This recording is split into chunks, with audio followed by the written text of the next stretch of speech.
mofinaina isan'andro atolotry ny mpitandrina rakotina valina maoly.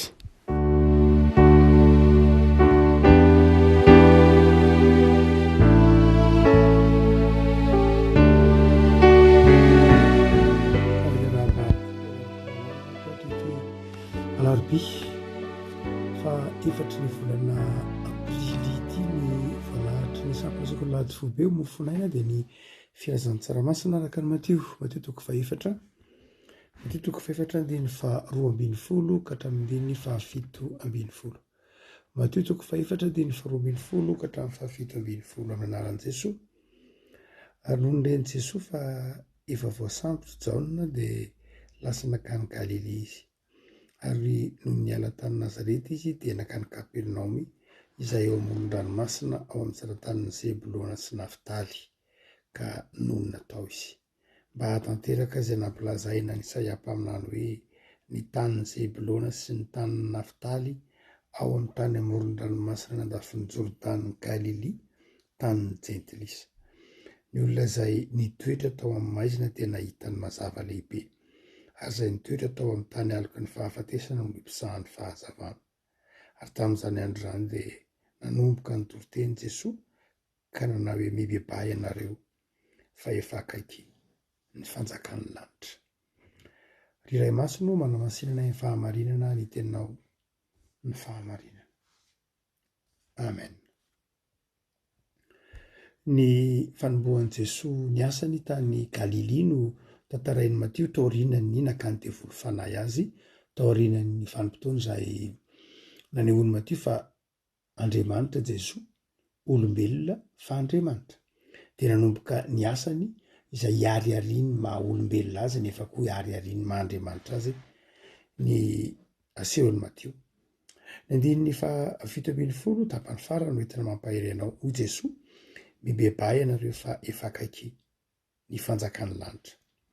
Efa akaiky ny fanjakan'ny lanitra. Matio moa mampiasa ny teny hoe fanjakan'ny lanitra, ny filazantsara sinoptika hafa dia mampiasa ny hoe fanjakan'Andriamanitra, mitovy ihany ireo, tsisy mahasamihafa azy, satria Matio no soratana ho an'ny judéo-chrétienne, izany hoe soratana ho an'ny jios kristiana, dia tsy mampiasa ny teny hoe Andriamanitra loatra izy noho ny didin'Andriamanitra hoe aza manonona foana raha ny Jehovahandriamanitra. Dia ny jios tsy manonona hoe Andriamanitra loatra, dia nataony hoe fanjakan'ny lanitra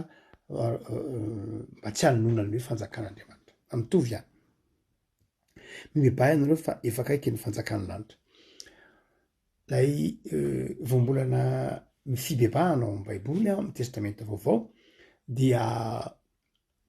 misy voambolana anankiroa ampiasainy ny testamenta vaovao. Voalohany dia ilay ataony hoe metanoe, ny voambolana hoe metanoe izay midika hoe fibebahana. Raha ny tena jerena ny teny hoe metanoe, meta miova, noe na teny hoe nos saina. No zany dia ny teny hoe metanoe dia miova fisainana, miova fijery, manapa-kevitra, iova fomba fijery, iova fomba fiainana, fomba fisainana. Zay arabaky tena atao hoe metanoe. Fa tsy io ihany ny voambolana ampiasan'ny testamenta vaovao, fa mampiasa ny voambolana koa izy hoe epistrefo na strefo fotsiny ihany, izay milaza indray hoe mivery ny lalana, manao todiky ivozana, mivery ny lalana, miova lalana, zay ny teny hoe epistrefo, mierika, miova lalana, mitodika, miova lalana. Zay ny teny hoe epistrefo. Raha ohatra ka mijery ny teny hoe epistrefo zany dia milaza hoe fibebahana ihany, fa tena hoe fiovampo, fibebahana miaro, fiovana fiainana, fiovana sata mihitsy. Fa ny metanoe dia milaza koa nefa hoe fahatserovatena zany ny dikany, fahatserovatena ho diso. Ito dia ny ampiasain'ny Jaona mpanao batisa ny hoe mibebay ianareo dia metanoe, ilay verbe ilay matoa-teny zany hoe ovay amin'izay ny fomba fijerinareo, ovay ny fomba fijerinareo ny fiainana, ovay ny fomba fijerinareo ny tenanareo, fa efa akaiky anareo ny fanjakan'Andriamanitra. Efa akaiky ilay fanjakan'Andriamanitra, tsy lavitra intsony ilay fanjakan'Andriamanitra ho avy, fa tsy lavitra intsony koa ilay fanjakan'Andriamanitra fa efa akaiky nareo. raha miteny hoe efa akaiky ny fanjakan'andriamanitra dia roa ny hevitry le fanjakan'andriamanitra. Efa akaiky le izy, tsy zavatra lavitra be tsony ka hoe sarotra takarina, tsy zavatra lavitra be tsony ka hoe tsy hita maso, tsy zavatra lavitra be tsony ka hoe impossible ny atakarana le fanjakan'andriamanitra, fa efa akaiky le izy satria efa tonga Jesosy. Efa akaiky nareo mihitsy le fanjakan'andriamanitra. Fa lay akaiky koa de tsy milaza ihany koa zay lafina agnaty geografia zay, fa milaza hoe efa ho avy le fanjakan'andriamanitra. Zany hoe lay fanjakana, lay fiavian'ny tompo efa ho avy zay. Midika zany dia Jaona manao hoe fotoana ny fibebahana zao, fotoana ny fiovantsaina zao, satria efa manana fahafahana miditra ao am'zany fanjakan'andriamanitra zany ankehitriny, ary miandrandro zany fanjakan'andriamanitra ho avy zany. Fanjakan'andriamanitra na fanjakan'ny lanitra tsiny efa tonga fa mbola ho avy. Zay tsy tokony androana. Fanjakan'andriamanitra de efa tonga tamin'ny alalan'i Jesosy, fa efa ho avy kosa amin'ny alalan'ilay fiverenan'i Kristy eny amin'ny raha ho any lanitra. No zany dia efa akaiky izy, efa akaiky satria efa tonga izy, ary efa akaiky satria mbola ho avy izy amin'ny fotoana zay fantatry ny tompo fa hiaviana. Dia eto zany Jaona manoloana ny hoe efa tonga eto tany nge ny fanjakan'andriamanitra, efa akaiky mihitsy ary satria mo fitsaganan'ny tompo tamin'ny maty koa dia maneho lay fanjakan'andriamanitra tonga. Dia efa akaiky le izy, inona ny toetra tokony ataon'ny mpino? De hoy Jaona manao hoe fibebahana, mba ho vai am'izay le saina, fa de aza mijanona ao anatin'lay saina ny testamenta taloha, na lay saina ny fomba fijerin'izao tontolo zao, ny valifaty, ny fitiavatena, ny fomba fijerin'ny olombelona ny hafa ho ratsy noho ny tena, ho vai mihitsy aloha lay fomba fijery. Ary mapetrera dia ny teny latina zay nandikanana tsoina hoe fibebahana, zay nazahoana ny teny hoe pénitence, faire pénitence. Pénitence dia nalaina avy amina teny latina zay tenenina hoe paenitentiam. Ny paenitentiam zay avy amin'ny teny hoe reo mpivaofy ny teny latina, de izy manao hoe avy amin'ny teny hoe poena le izy, zany hoe punition. Ny poena dia punition na sazy zany. Zany hoe ny fibebahana dia ireo mpivaofy ny teny latina tany nazahoana teny hoe pénitence de hoe sazy, hoe mibebaha ianao fa raha tsy zany ianao sazy, raha tsy zany ianao voasazy, miova saina ianao fa raha tsy zany ianao voasazy. Zay mahatonga ny hoe ny pénitence na fivalozana dia toy ny hoe fanasaziana tena, fikapohana tena. Fa raha ohatra ka jerena nefany tena jerena ny fakany dia tsy poena fakany teny hoe poenitentiam, fa paena. Raha ohatra ka tena mijery tsara de paena le izy. Ny paena dia ataontsika hoe presque, na hoe eo saika zany hoe tsy tanteraka. No zany dia ny fakany teny hoe fibebahana amin'ny teny latina tsy sazy loatra rehefa tena jerena. Azay mamarina amin'ny fatoroteny Lutera ny hoe tsy tena sazy loatra nge ny dikany teny hoe fibebahany, fa izao hoe fahatserova tena ho tsy tanteraka. Zay lay hoe paena, tsy poene fa paena, zany hoe presque tsy tsapanao tanterakanao, misy zavatra tsy vitanao, misy zavatra tsy todinao, misy zavatra tsy tratranao. Dia izay lay fibebahana, mibebaka satria mahatsiaro hoe tsy tanteraka, miova fisainana satria nahatsiaro hoe tsy tratra lay tanjona. Ary mifanitsy amin'io teny latina io teny hebreo. Ny teny hebreo anakiroa ny ampiasaina rehefa miteny hoe mibebaka izy. Ny voalohany dia ny teny hoe sova midika zany dia manao todika ivo, zany hoe raha ohatra ka mitodika anakany avagatra anao de lasa mitodika makany atsimo indray, raha ohatra ka mitodika any atsinana anao de mitodika miakandrefana indray. Zay zany hoe sova, manao todika ivo, zany hoe mivery ny lalana mihitsy zany. Fa ny teny hebreo faharoa zay mahagaga, mahafinaritra pena ny harenan'ny teny hebreo, ny hoe naham. Ny teny hoe naham zay hitatsika ny boky Isaia mpamina be lepena ampiasana an'io, de hoe dia milaza hoe manenina. Zany hoe ny fibebahana dia midika fanenenana, ary ny teny hoe manenina na mibebaka dia milazaina koa hoe mampionina. Amin'ny teny hebreo zay mampanankarena azy hoe ny fibebahana dia milaza fampiononana koa, ary zay mahafahasoavana na tsony hoe fibebahana. raha ohatra zany ka ohatra zay atoko faefapolo a miteny ampionony ny oloko ampionony ny oloko na hamma ny ampiasainy ao dia ampionony ny ny ampiasainy Isaia eto fa tsy hoe ampibebao ny olona tsy zay loatra toy ny milaza manao hoe voavela ny elikao fa mibeba zay ny tena dikany zay mahafahasoavana azy hoe ny famelan-keloka no tononona lohan'lay fibebahana tsy hoe mibeba ianareo fa raha tsy zany voasazy tsy hoe mibeba ianareo fa tsy zay loatra le teny hoe na hamma fa hoe ampionony izy aloha zany hoe voavela ny elony na avelako ny elony voasariko ny fahotany de ataovy mibebaka am'izay izy mibeba am'izay zany hoe efa navelako le eliko taloha de miova am'izay ianao saina miova am'izay ianao fomba fijery zavatra efa nadinoko le taloha zay mahafahasoavana an'le fibebahana io a no mahatonga ny protestante réformé manazava ny amin'ny batisa no hoe ny batisa kristianina tsy hoe batisa mitaky ataontsika hoe lay mahatonga atsika manao batisa zaza satria amitsika ny batisa de fandraisana ny famelan-keloka nataon'i Jesosy misy mantsy ireo fiangonana hafa zay manao hoe tsy raha tsy mibebaka ianao tsy atao batisa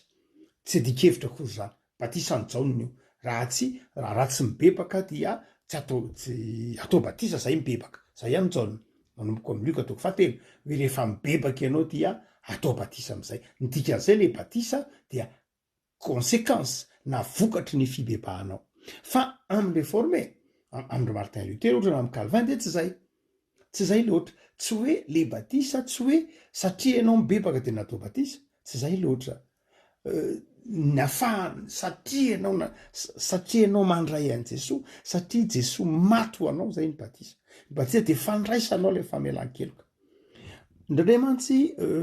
manjary lasa rehefa roitiny zay de mahatonga ny olona tsy mety manao batisa zaza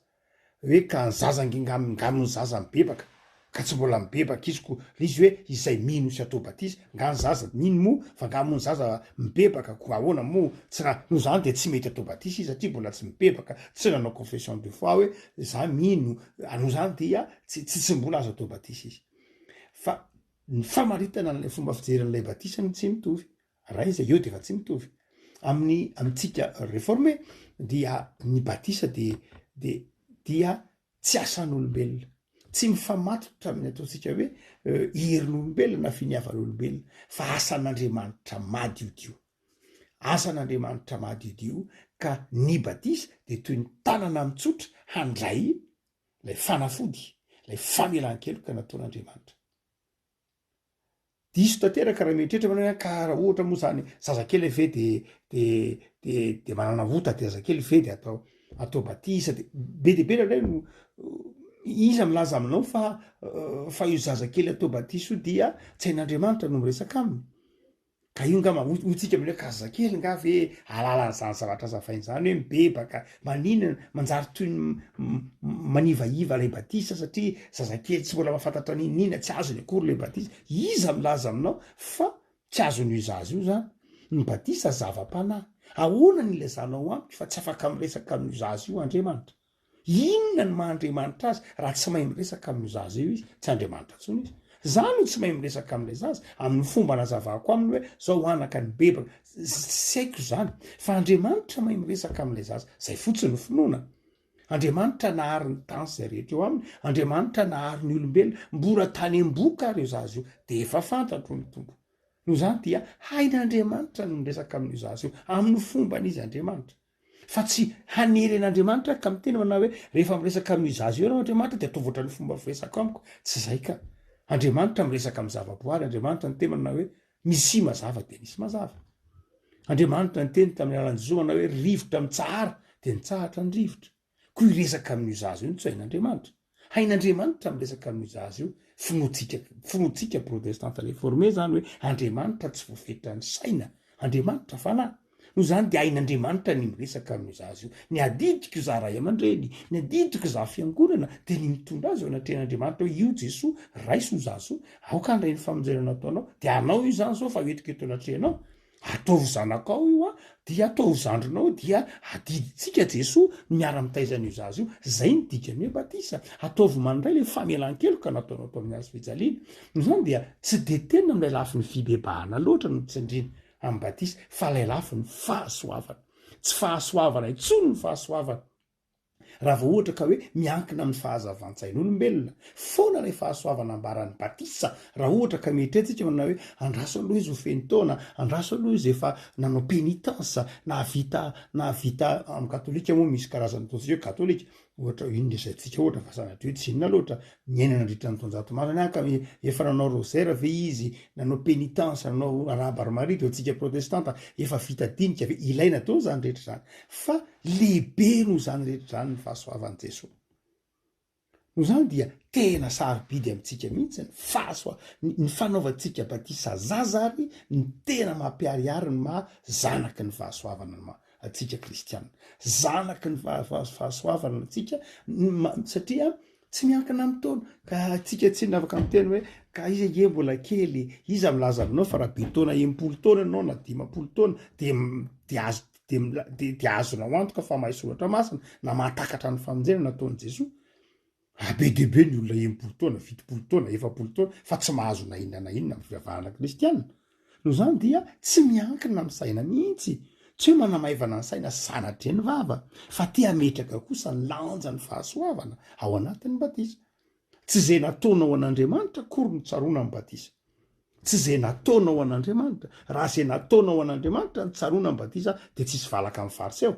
Ny fariseo manao hoe za nge Jesosy efa nandrofa folo-karena, zay nge Andriamanitra efa nandrofa folo-karena, zay nge efa nifadianina, zay nge efa nanao an'izao rehetra zao, no zany de zao zany de lasa pitaky amin'Andriamanitra isika raha ohatra ka hoe izay nataontsika no tsaroana amin'ny batisa de tena hoe za nge Jesosy efa mibebaka, za efa nifona taminao tamin'ny ry, za no zany dia atao an'ity am'zay de tsy mety intsony lay izy, lasa niasa atsika lasa lohan'ny asan'Andriamanitra. Fa raha ohatra ka zay tsaroana amin'ny batisa tsy ny effortko, tsy ny asako fa zay nataon'Andriamanitra ho an'ilay zaza, tsy zay tsy nataoko koa aza hoe tsy menatra anao zay de soa de tsy mba nanao nina tao am-piangonana, tsy navity nina fa de atao ianao moa ty batisa, tsy zay nataonao no tsaroana amin'ny batisa, tsy zay tsy nataonao koa no tsaroana amin'ny batisa fa zay nataon'Andriamanitra no tsaroana amin'ny batisa. Fa ke tsara ny Romana toko 1:9-10 tsy fantatrareo ve fa na iza no natao batisa ho an'i Kristy, na iza n'Andriamanitra na lahy na vavy na tanora na ankizy na antitra na tanora na senegalais na anglisy na frantsay na italiana na malagasy na rosiana na iza saingy le na iza atsika moa mbola asitsika hoe afa-tsy ny ankizy. Paoly efa miteny zay rehetra natao batisa ho an'i Kristy de itsika indray mamorona hoe afa-tsy, fa tsisy hoe afa-tsy eo fa na iza izay rehetra natao batisa ho an'i Kristy. No zany dia mazava be le izy fa itsika no manasavatra indraindray ka eny izay rehetra natao batisa fa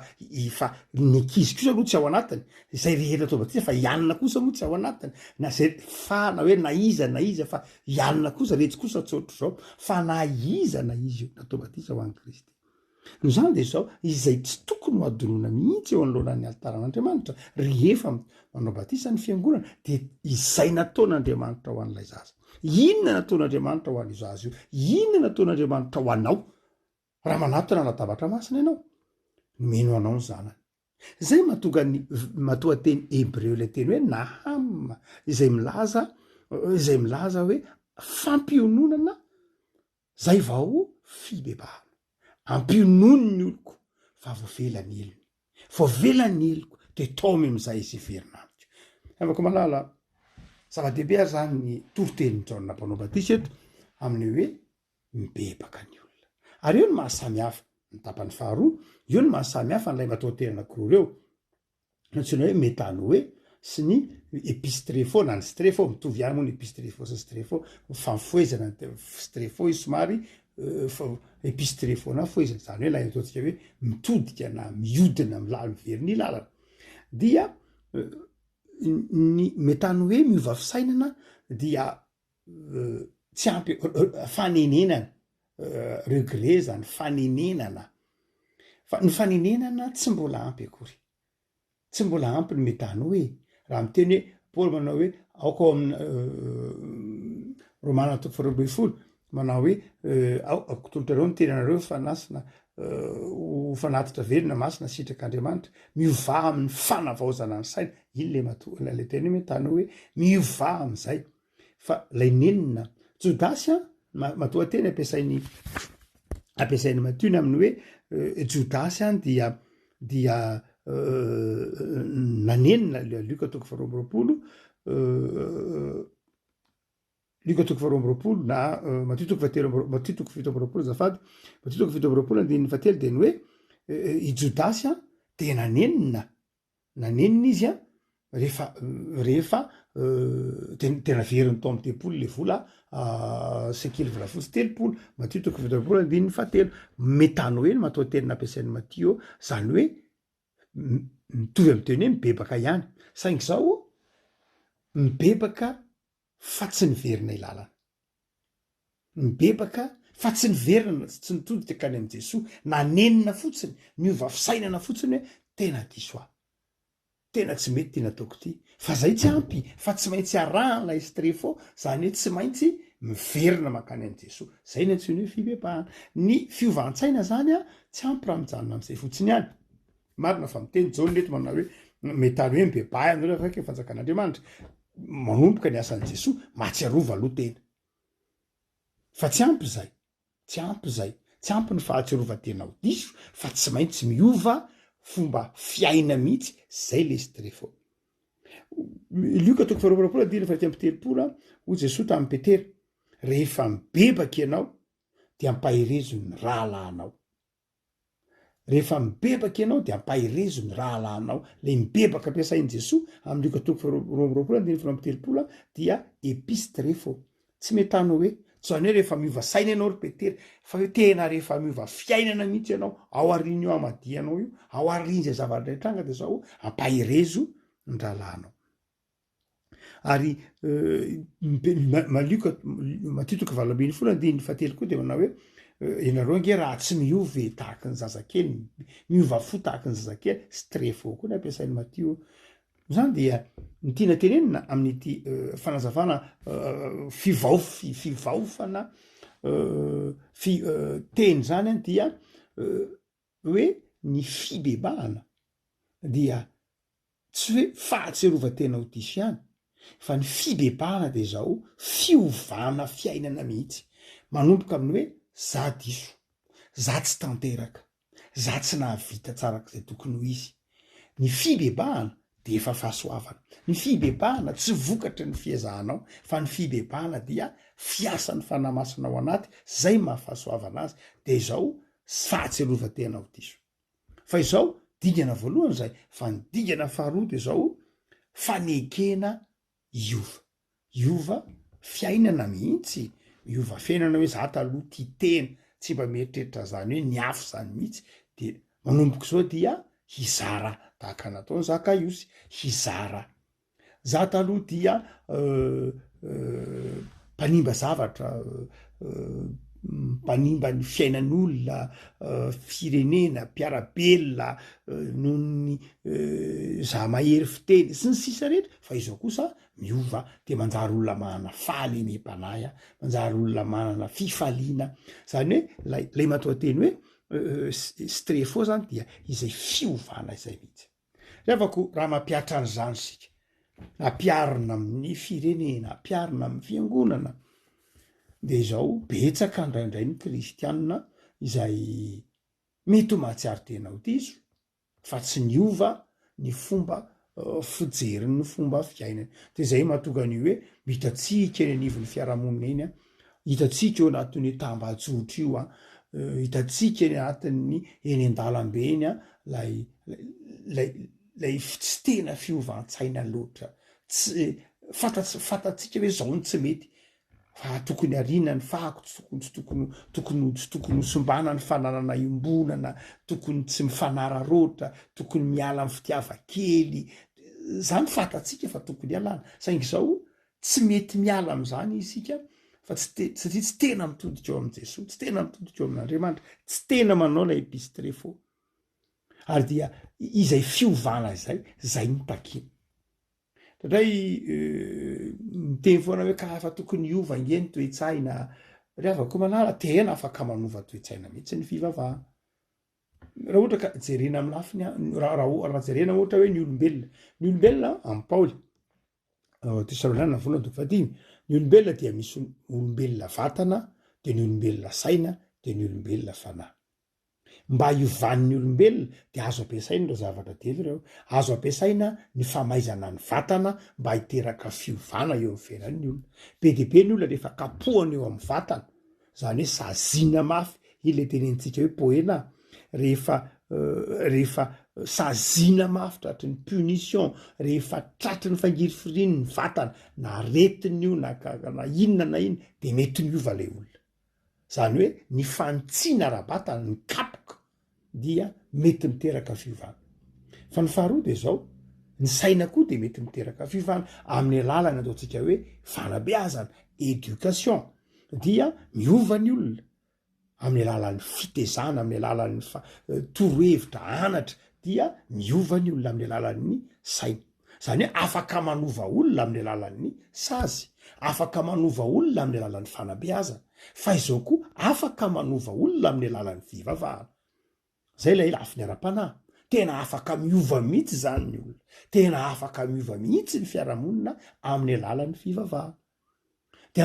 anjarantsika no safidy inona ny fitaovana ampiasaitsika mba hampiova ny firenena mba hampiova ny toetsain'ny olona sazy ve sa fanabeazana ve sa ara-pivavahana ve ny mampalahelo de zao samy tsy ataontsika izy telo ndray tsy ampy sazy hitatsika baranany ndray tsy ampy fantsiana ndray dia samy tsy ataontsika izy telo ny fanabeazana sady tsy manazazy tsika zany araka ny tokony ho izy no tsy manabe araka ny tokony ho izy no tsy mametoerana ny fivavahana araka ny tokony ho izy de mazava ho azy hitatsika io any ampitan-dranomasina tovy any amin'ny firenena mandroso de mafy be ny sazy rehefa ohatra ka tsy manaraka ny lalàna ny famivozana ianao rehefa ohatra ka tsy manaraka ny lalàm-piarahamonina anao de voasazy ianao zany mandovolo ianao na ohatran'izao ianao na dia misy ny sazy de miova le fiarahamonina misy zavatra miova zany lailay olona na hoe amin'ny fanabeazana amin'ny alalan'ny pédagogie dia miova le olona fitsika malagasy de zao mampalahelo tsy milaza miaramay sanatria tsy hoe manaratsy atsika koa sanatria ny vava fa hitatsika mihitsy ny fahabangana am'reo lafin-javatra telo reo no zany dia raha te hiova raha te hanova zavatra de zao mangataka amin'Andriamanitra ary manomboka amin'ny tsirairay manomboka amin'ny hoe zay Jesoa te hiova te hiova zay de zay Jesoa hiova de ny fivavahana tena fitaovana men'Andriamanitra atsika mihitsy ny fanahy ny afaka manova atsika afaka malala John neto manao hoe mibebary miova am'izay fefa azonao raisina ange ny fanjakan'Andriamanitra efa io akaiky kely io le fanjakan'Andriamanitra le fiainana le fedanana de mba miova am'izay vavaksika tompo am'zoranao zay noho ny amin'ny teninao zay azonay novakina tamin'ny tenin-drazanay mampianatra anay fa tsy lavitra ianao akaiky anay ianao de mitona anay ianao hiova handray anao hiova ho azonao irahina hiova ho vavolombelonao eo anivon'ny fiarahamonina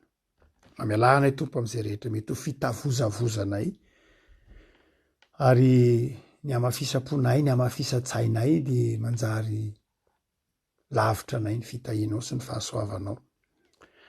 vavak'izay tompo ataovy mitoetra aminay mandrakariva ny fahatsiarovatena ny fiovantsaina ny fiovanpo ny fiovana fiainana mba hatonga anay ho fanasina sy fahazavana izao tontolo izao saotra ny amin'ny teninao zay mampahery anay fa fahasoavana ny fibebahana fahasoavana ny fiovana fahasoavana ny fiovantsaina asanao Andriamanitra zany fa tsy fiezahanay de mety eza amangy ny firenenay amangy ny isa-tokantrano isam-batan'olona mba hisy fiovampo hisy fiovampiainana mitondra ho amin'ny fiadanana sy ny fifaliana ny isa-tokantrano ny fibebahana saotra am'izao herinandro atenatenan'izao mametraka ny herinandronay hatrany eo mba ny fahasoavanao ho herinandro ny fifaliana, ho herinandro ny fahasoavana izao atenatenan'ny herinandro zao. Mizaotra Jesosy no ny fifalianao sy ny fitiavanao izay iainana isan'andro. Amen.